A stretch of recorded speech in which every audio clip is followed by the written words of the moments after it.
இறை வார்த்தையை கேட்க வேண்டாம்.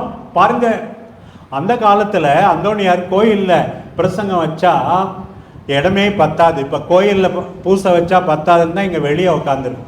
அந்தோணியார் அங்க இருக்கிற வயல்வெளி பகுதியில் கோயிலுக்கு வெளியே அந்த முற்றங்களில் 30,000 பேர் கேட்கிற அளவுக்கு போதித்தாராம். பாருங்க, அப்ப இருந்த திருத்தந்தை பாப்பானவர் சொன்னாராம், பைபிளை எரிச்சிட்டாலும் பரவாயில்ல, ஏன்னா அப்ப பிரஸ்ஸே இல்லை, பிரிண்டிங் பிரஸ்ஸே இல்லை.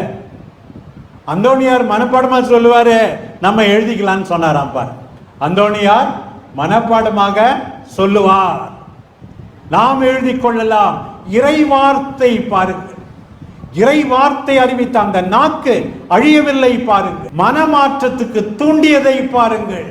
ஏழைகளுக்கு உதவி செய்ய அறைகூவல் விடுத்த அந்த அந்தோணியாரை பாருங்கள்.